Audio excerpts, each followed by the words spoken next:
학창시절 교과서를 통해 한 번쯤은 들어봤을 동학농민혁명의 운명을 결정지은 최대의 결전, 우금치 전투. 끝없는 돌격 끝에 동학농민군의 시체가 산처럼 쌓였고 그 시체를 밟고 또 공격을 이어나갔던 농민군.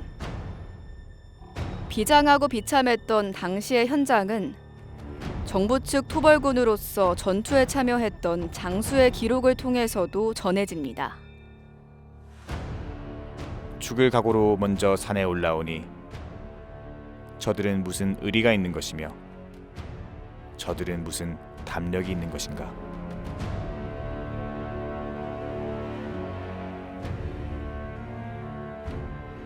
하지만 여기 여전히 풀리지 않은 의문이 있습니다. 첫째, 동학농민군은 왜 사방이 산과 강으로 둘러싸인 천의 요새 공주를 공격했을까요? 삼국시대 위기의 백제가 나라를 살리기 위해 수도를 옮겼던 곳. 조선시대 수만 명의 반란군을 피해 왕이 몸을 숨겼던 곳. 조금 의문스러운 것 중에 하나가 과연 공주로 갔어야 되느냐. 강을 끼고 분지로 되어 있고 또 남쪽으로도 산이 이렇게 뺑둘러 쳐져 있어요. 그래서 이곳은 어떤 작전사령부, 그렇지 참모본부가 들어설 수 있을 만한 그런 중심적인 군사 요청이에요. 그러니까 이것이 공략하기가 쉬운 것이 아니라는 거죠.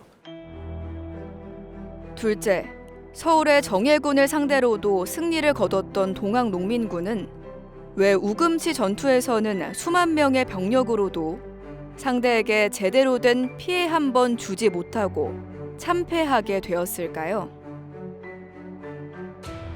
오늘은 그 의문을 해결하기 위해 특별한 기록물을 찾았습니다.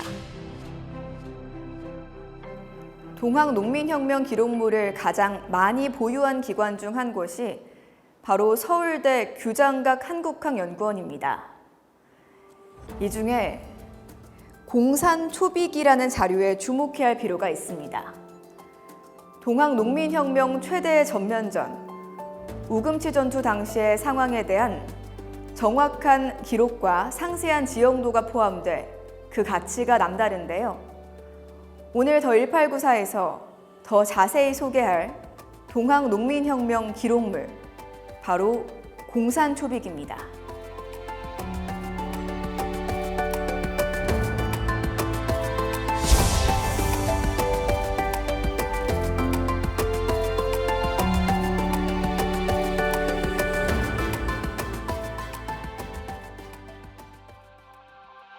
서울특별시 관악구에 위치한 규장각 한국학연구원에는 우금치 전투 당시 상황에 대한 자세한 이야기가 담긴 동학농민혁명 기록물이 있습니다. 공산초비기, 공주의 비적대를 토벌한 기록이라는 1894년의 문서인데요. 공산초비기는 사실 농민군의 입장에서 서술된 기록은 아니고 관군의 입장에서 기록된 것이라고 할 수 있습니다. 그래서 이인, 효포, 그리고 우금치 지역에서 일어난 농민군을 상대로 일본군과 관군이 연합을 해서 벌인 전투에 대해서 상세한 배치도와 함께 전투가 어떤 방향으로 진행되었는지 서술이 되어 있습니다. 여기 서술에 보면은 그 겐지스강의 모래알처럼 농민군이 일어났다고, 이들의 수가 너무 많았다라고 해요.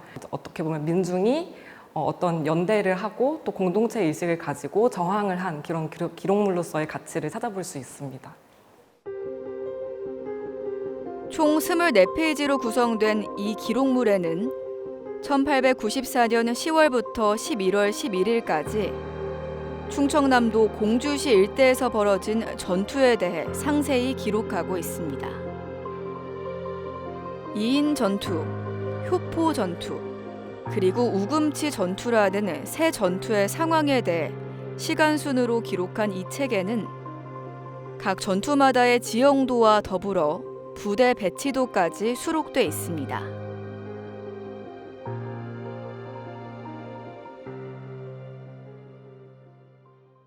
당시 관군의 일원이었던 구한이라는 사람이 작성한 겁니다. 이게 북쪽에서 남한 관군 입장에서 그려진 그림이기 때문에 남북이 바뀌어져 있습니다. 그래서 여기 보시면 남이라고 적혀져 있고 여긴 북이라고 적혀져 있어요. 지형상으로 우리가 이제 주목할 곳이 바로 역시나 우금치입니다. 우금치는 이제 호남 지역에서 공주로 올라가는 길목에 있는 야트막한 언덕이죠. 그러니까 이 지점을 좌우로 해서 동서로 해서는 산봉우리가 올라와 있기 때문에 결국 공주 가명으로 들어오기 위해서는 이 우금치를 반드시 통과를 해야 되는 상황입니다. 전라도에서 올라온 전봉준과 농민군 세력은 우금치 언덕을 넘기 위해 사투를 벌이게 됩니다.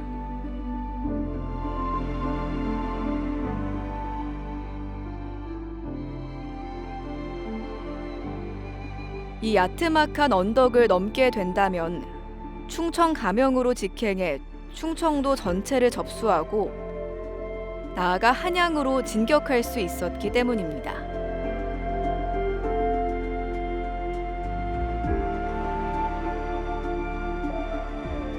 공주를 점령한다는 것은 곧 이제 충청도 금강 지역을 기반으로 해가지고 서울로 올라갈 수 있다라는 것을 의미해요.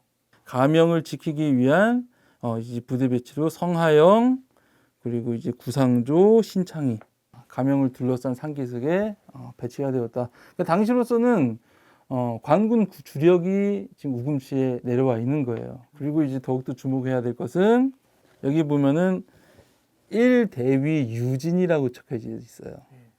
일본군 대위라는 거죠. 모리오 마사이치라는 일본군 대위가 한개 중대 병력을 이끌고 배치되어 있습니다. 이 부대가 농민군을 격퇴시킨 가장 중요한 부대죠. 생각해보면 그렇게 숫자가 많지가 않아요. 당시 중대 병력이 아마 200명을 넘지 못했을 겁니다. 1대위 유진 맞은편에 이제 남쪽 방향에 산기슭에 전적 유진이라고 적혀져 있어요. 이게 바로 전봉준 부대가 주둔하고 있다라는 겁니다. 전봉준이 우금치의 남쪽의 산기슭에 주둔을 하고 그 앞에는 우금치를 기점으로 해가지고 일본군 대위 모리오 마사이치 대위가 후비보병 제19연대 제3대대 병력 중 일부 한개 중대 병력을 이끌고 가장 최전방에 배치되어 있었고 그 뒤로는 성하영을 부대장으로 하는 조선군 주력이 바로 후위에서 일본군을 보조하는 방식으로 해가지고 우금치에서 대치하고 있었다.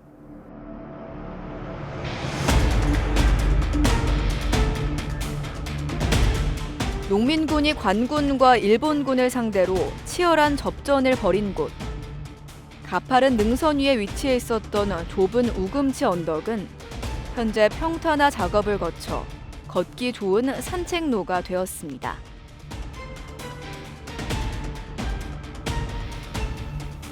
경사가 험해서 소를 몰고는 넘을 수 없는 고개 또는 금광맥이 있어서 소만한 금덩어리가 있다고도 불린 고개. 하지만 한국 근현대사에 있어 이곳 우금치는 처절히 아픈 곳입니다. 쓰러진 동학군의 시체로 하얗게 덮였다는 곳. 산 밑 개천은 여러 날 동안 핏물이 흘렀다는 곳. 그곳이 바로 이곳 우금치이기 때문이죠.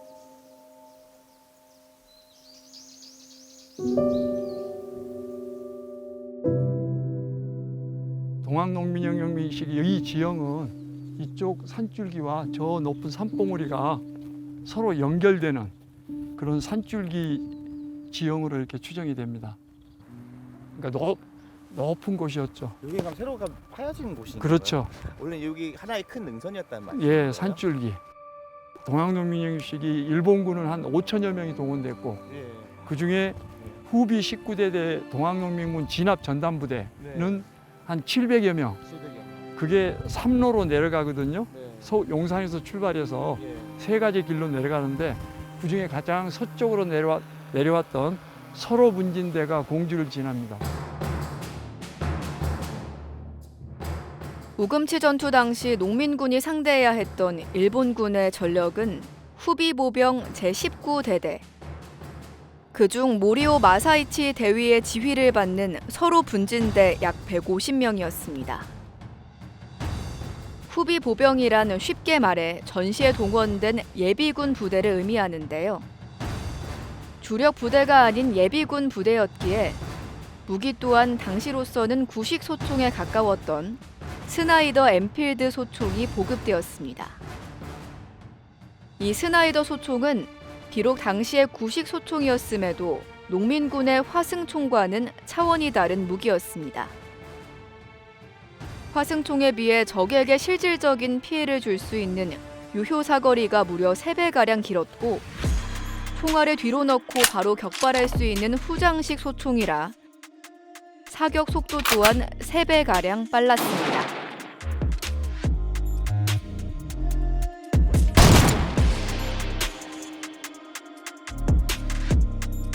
무엇보다 스나이더 소총은 강선총이었는데요. 강선이란 총신에 파여진 나선형 홈을 의미했습니다. 총알이 발사되면서 이 나선형 홈, 즉 강선과 맞물려 회전하기에 화승총에 비해 관통력과 정확도가 월등히 앞섰습니다. 양측의 무장의 차이가 가장 커다란 것이죠. 일본군 같은 경우는 후장식 탄알 장전에 거의 오늘날의 소총의 메커니즘과 크게 다르지 않은 방식의 근대적 소총을 사용을 했고, 이제 농민군들 대부분은 일단 모든 인원들이 싹 다 총기류로 무장을 하고 있었던 것은 아니고 관아에서 가지고 있었던 조총, 그러니까 화승총이라고 부르죠. 심지에 불을 붙여가지고 터트려가지고 탄환을 발사시키는 방식의 근대적 소총에 비해서 사거리가 현저히 떨어지고 명중률도 떨어지고. 그뿐만 아니라 조선의 관군 또한 농민군에게는 무시할 수 없는 존재였습니다. 농민군이 수도에서 내려보낸 관군을 상대로 큰 승리를 거뒀던 황룡촌 전투 때와는 달리 우금치 전투 당시의 관군은 일본군에 의해 재개편되고 일본군의 지휘를 받는 부대였습니다.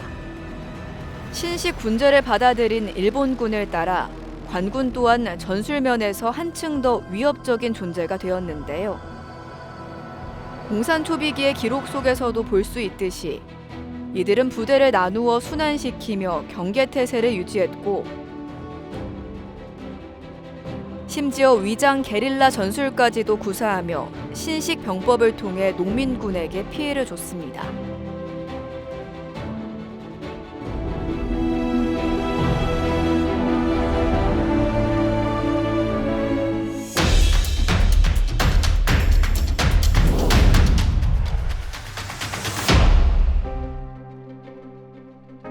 공산 초비기에 등장하는 첫 전투지 이인. 우금치 언덕으로부터 남서방향 10km 거리에 위치한 이곳은 1894년 당시 이인역이 위치해 있었던 곳입니다. 먼저 이 지역을 점령한 농민군은 이곳에서 관군과 일본군의 공격을 받게 되는데요. 성하영 등이 이인에 도착하여 바라보니 숲처럼 많은 깃발이 꽂혀 있고 적병이 가득하였다. 일본 군관과 약속하기를 만약 이곳에서 물러난다면 저들이 곧장 쳐들어올 것이니 한번 결전하는 것이 좋겠소 라고 하였다. 10월 23일 2인 전투가 벌어지는데 10월 22일 이미 농민군이 논산에서부터 올라와 가지고 2인을 먼저 점령을 했습니다. 그래서 10월 23일은 하루 종일 전투가 벌어지는데 정면에서는 충청 감영군 구한이 부대가, 남쪽에서는 성하영의 경리청 부대가, 그 다음에 북쪽에서는 일본군 스즈키 소유 부대가 이 2인역을 두고 공격을 했고, 어느 시기쯤 동학농민군이 2인역을 탈출해서 취병산으로 올라갑니다. 그래서 이 취병산을 올라갔을 때는 동학농민군이 전주성에서부터 가지고 온 회선포도 쏘았다고 이야기가 됩니다. 관군이 2인역에 들어가 점거하자 적병이 연속 대포를 발사하였는데 탄환이 없고 소리만 들릴 뿐이었다. 농민군이 발포한 연속 대포는 황룡촌 전투 당시 관군으로부터 입수한 것으로 추정됩니다. 하지만 탄환이 없어 실질적인 전투력을 발휘하지 못했다는 사실을 알 수 있습니다. 이인역을 차지했지만 되려 고지를 빼앗긴 관군과 일본군.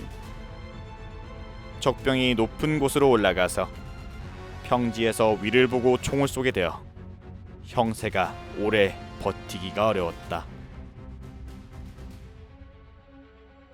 같은 날인 10월 23일 우금치 언덕으로부터 동쪽 방면 10km 거리인 효포에서 또 다른 전투가 벌어지는데요. 공산초비기의 기록에 따르면 효포에 집결했던 농민군의 숫자가 겐지스 강의 모래알처럼 많았다고 합니다. 여기 봉화대에서부터 시작을 해서 최소한 우금티 근처까지 동학농민군이 포위를 하고 있었고요. 이 앞에 보이는 건너편의 산이나 들판에 다 깃발을 들고 동학농민군들이 포위를 하고 있었습니다. 저기 멀리 보이는 저 봉우리 둘, 저 봉화대에서 관군이 주로 전투 지휘를 했었고요.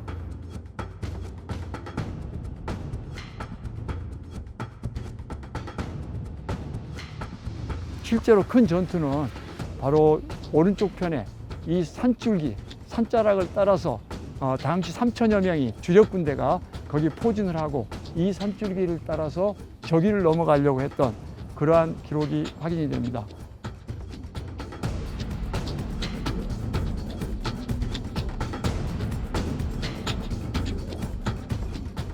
이 그 사이 산줄기, 여기서 바로 제일 직접적인 치열한 전투가 있었습니다. 공산 초비기에 의하면 오전 8시부터 오후 6시까지 탄환이 날아다녀서 연기가 자욱하고 비가 내리고 어두운 구름이 끼어 있는 가운데 서로 대치했다라고 하는 것이 이 공산 초비기에 나와 있습니다.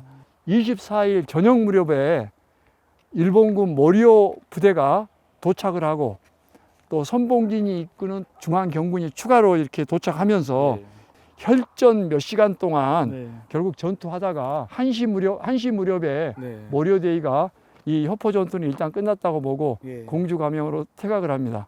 일본군도 위협할 만큼 사실은 엄청난 병력이 있었다는 거네요. 그러면은 30리 포위망 또는 40리 포위망에 농민군들이 기본적으로 주둔하고 있었고, 하지만 결국 효포 전투도 관군과 일본군의 승리로 돌아가는데요. 그 과정에서 이런 기록이 남아 있습니다. 퇴각할 적에 총소리를 연이어 울리면서 전투를 벌이려는 형세인 듯이 하다가 적병의 우두머리가 수습하고 나서 산으로 올라갔다. 일본 병사와 관군이 이를 보고 저들 역시 병법을 아는 자가 있다고 말하였다. 이후 관군은 농민군이 주둔하고 있던 성채까지 추격해 들어오고 농민군은 가지고 있던 대포와 깃발을 빼앗기게 됩니다. 10월 25일 효포 전투를 끝으로 농민군은 남쪽으로 퇴각하게 됩니다. 하지만 며칠 후 관군 측 정탐병이 이런 보고를 하는데요. 적병이 다시 논산에서 모여 남은 무리를 불러 모아서 완산에 근거지를 둔 김계남에게 구원병을 요청하고 힘을 합쳐 다시 거병하자고 하였다. 그리고 마침내 11월 8일 양측 주력 부대는 우금치 언덕으로 집결하게 됩니다. 마지막 승부를 보기 위해서죠. 11월 9일 전투에 바로 이렇게 다 포위를 한 걸로 되어 있습니다. 최소한 이렇게 40리길을 16km를 농민군이 40에서 50리를 11월 9일에 이렇게 다 포위를 한 거죠. 그러면서 동시에 한 군데, 두 군데, 세 군데, 네 군데에서 전투가 벌어진 것을 기록에서 확인됩니다. 마침내 일본인 군관이 군사를 나누어 우금치와 견준봉 사이에 이르러 산허리에서 나열하여 일시에 총을 발사하고 다시 산속으로 은신하였다. 적병이 고개를 넘으려고 하자 또 산허리에 올라 일제히 발사하였는데 4, 50차례를 이와 같이 하였다. 그러니까 4, 50차례 돌격, 사격, 후퇴가 이제 반복이 되었다는 거예요.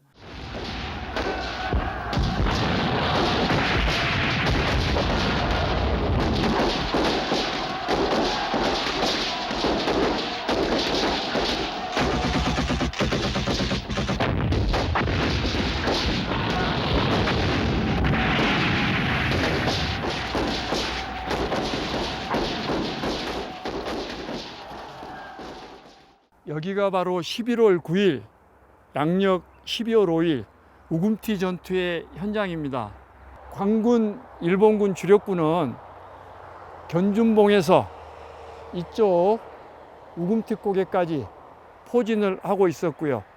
오전 10시부터 오후 1시 40분까지 4, 50차례 공격이 있었는데 그 공격의 현장은 바로 여기 이 산줄기로 보입니다. 일본군 19대대가 가졌던 스나이더 소총이 기록에 의하면 아마 400m 거리를 유효 사거리로 보고 있는데 이 산줄기에서 아마 이 산줄기 끝 정도까지 여기 정도까지의 일본군 사격이 미쳐서 모리오데이 기록에 의하면 사각지대까지 농민군이 접근했다고 그러거든요. 사각지대란 얘기는 총을 쏠 수 없는 거리죠. 그럼 뭐 육박전이 벌어졌겠죠. 총알을 사이사이 피해서 이만큼 접근했다는 얘기죠. 10,000명이 넘는 전봉준의 주력 부대가 야트막하게 치솟은 봉우리를 향해 돌격했으나 좁은 언덕길 사이로 집중할 수 있는 병력에는 한계가 있었습니다. 언덕길 위에서 우수한 무기로 쏟아붓는 일본군과 조선군의 공격에 농민군은 하나둘씩 쓰러질 수밖에 없었습니다. 목숨을 내건 의지로도 극복할 수 없는 가혹한 현실이 문을 굳게 걸어 잠그고 있었습니다. 전봉준 장군의 그 공초에 의하면 여기 주력 부대는 1만 명이라고 그러거든요. 1만 명이 4, 50차례 공격을 하려면 아마 2, 300명이 부대를 만들어서 4, 50차례를 공격하지 않았을까 이렇게 추정이 됩니다. 시체가 쌓여서 산에 가득했다. 적시만산 이런 기록을 공산초비기에 남기고 있습니다. 결국 농민군이 우금치 고개 돌파를 못하고 후퇴를 하게 돼요. 이 이후로 벌어진 전투는 후퇴 과정에서 벌어졌던 전투들입니다. 무모하리만치 용감했던 농민군의 돌격. 가능한 모든 수단과 방법을 썼지만 이제는 바칠 게 목숨밖에 없었던 그들의 간절함이 아닐까요? 승산이 없는 전투는 아니었습니다. 공주와 더불어 서해안 평야 방면의 홍주성을 공격했고 김계남의 부대는 청주를 공격하며 삼면으로 전선을 형성했던 농민군이었습니다. 공주 전투에서는 전봉준이 이끄는 남접의 부대가 공주 남측을 공격했고 손병희가 이끄는 북접의 부대는 공주 북측을 공격하며 양측으로 일본군과 관군을 압박하고자 했습니다. 하지만 그 의지를 비웃기라도 하듯 적은 너무나 강했고 농민군의 시체는 하나 둘씩 공주 곳곳에 소리 없이 잠들게 되었습니다. 우금치 언덕의 서북측 7km 방면에는 송장뱀이라는 곳이 있습니다.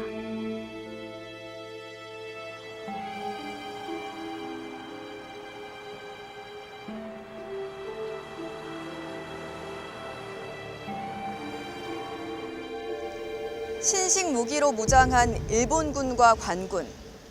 그 격전지에서 희생당한 건 오로지 농민군뿐이었습니다. 일평생 땅을 일구며 살아온 그들은 큰 가뭄에도 절대 마르지 않는다는 깊은 연못, 용못에 수장되는데요. 그런 연유로 이곳에 붙여진 이름이 송장뱀이입니다. 시체를 쌓아둔 곳이란 뜻인데 너무나 참혹했던 이 땅은 한동안 묵히고 농사를 짓지 않는 곳이 됐다고 합니다.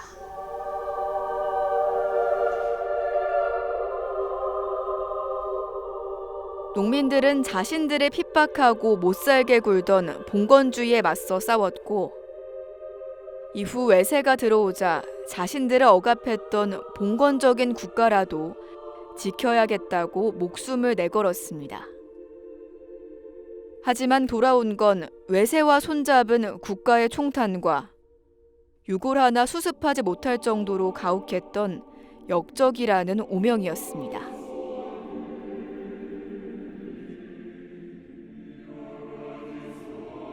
농민군이 넘지 못했던 통한의 우금치 언덕. 그 영혼이라도 우금치 언덕을 자유롭게 넘었으면 하는 바람에 위령탑은 우금치 언덕 북측에 자리 잡게 되었습니다.